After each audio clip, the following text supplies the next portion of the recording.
Assalamualaikum warahmatullahi wabarakatuh. Perkenalkan, nama saya Muhammad Fadlan Hyari, BP 1910552010. Baiklah, pada kesempatan kali ini kita akan menjelaskan tentang analisa jaringan.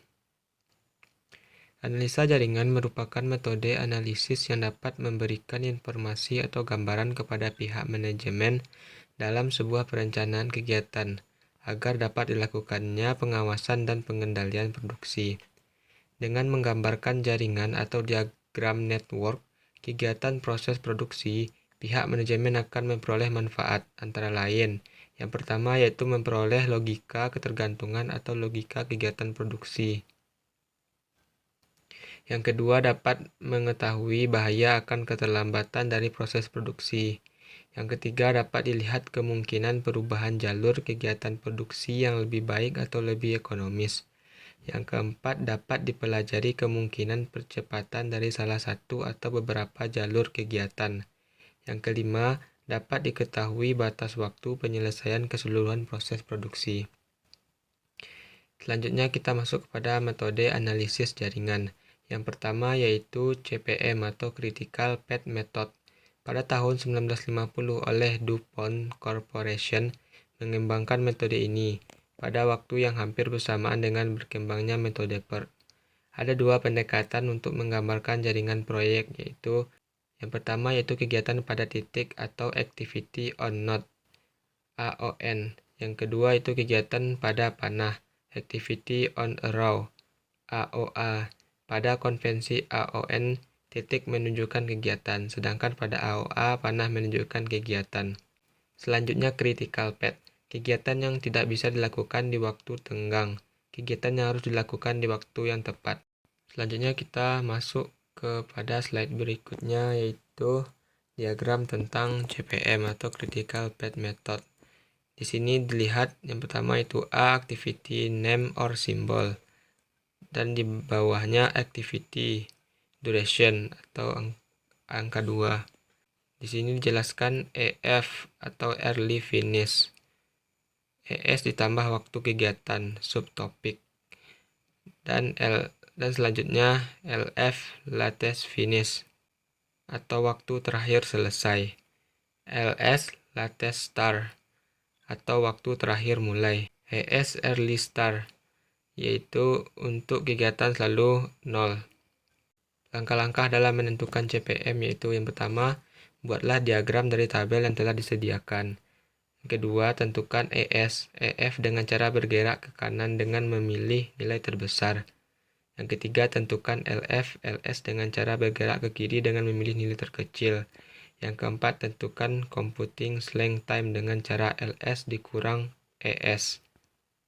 Baiklah, kita masuk selanjutnya ke nomor 2, yaitu PERT atau Program Evaluation and Review Technique. PERT dikembangkan oleh Angkatan Laut Amerika dalam pengelolaan program peluru kendali Polaris yang dirancang untuk membantu scheduling atau penjadwalan agar perencanaan dan pengawasan semua kegiatan dapat dilakukan secara sistematis sehingga efisiensi kerja tercapai. Memiliki 3 asumsi waktu penyelesaian, yaitu waktu penyelesaian optimistik, normal, dan pesimistik. Pertama yaitu expected time, T sama dengan A ditambah 4M tambah B per 6. Kedua, variance of time, V sama dengan B dikurang A per 6 kali 2. Yang ketiga, S kuadrat sama dengan variance project, sama dengan variance kegiatan pada jalur kritis. Yang keempat yaitu standar deviasi proyek atau S, sama dengan akar dari variance proyek. Yang kelima yaitu nilai deviasi normal atau Z, batas waktu dalam kurung N dikurang waktu penyelesaian yang diharapkan dibagi S. Langkah-langkah dalam menyelesaikan PERT yaitu yang pertama, buatlah diagram dari waktu normal sehingga didapat CPM. Yang kedua, tentukan ET, V, S2, S, dan Z. Yang ketiga, masuk ke tabel normalitas. Tentukan nilai peluang yang ada dengan cara melihat baris dulu baru kolom. Yang keempat, gambarlah peluang di diagram dan buatlah kesimpulan. Demikianlah yang dapat saya sampaikan. Selanjutnya kita akan masuk kepada contoh soal. Pada soal ini kita diminta untuk menentukan EF, LF, ES, dan LS.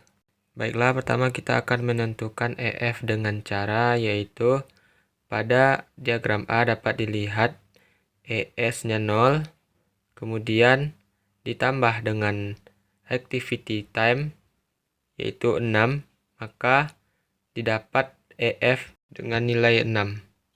Begitupun pada diagram B yaitu ES-nya 0 dengan activity time-nya 5. Jadi 0 ditambah 5 maka didapat EF sama dengan 5. Begitu juga untuk aktiviti-aktiviti lainnya.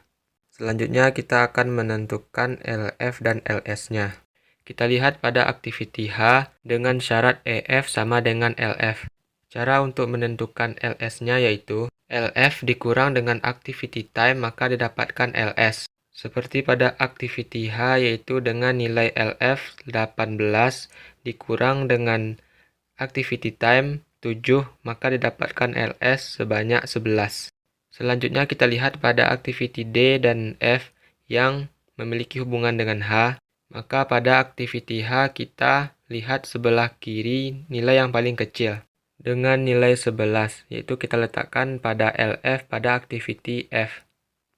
Begitu juga untuk menentukan LF pada activity D, yaitu dengan cara LF 11 dikurang dengan activity time 2, maka didapat LS-nya 9. Begitupun pada activity F 11 dikurang 6, maka didapat LS-nya 5. Begitu seterusnya dengan jalur-jalur yang lain. Setelah mendapatkan semua nilai EF, LF, LS, dan ES, selanjutnya kita akan menentukan computing slide time-nya dengan rumus LS dikurang ES. Apabila hasil dari pengurangan tersebut didapat 0, maka critical path-nya yes. Atau nilai LS dan ES-nya sama, maka didapat critical path-nya yes. Jadi jalur yang didapat untuk critical path-nya yaitu ACG, BEG, dan BFH. Demikianlah materi yang dapat saya sampaikan. Apabila ada kesalahan dalam penyampaian, mohon maaf. Wabillahi taufiq wal hidayah. Assalamualaikum warahmatullahi wabarakatuh.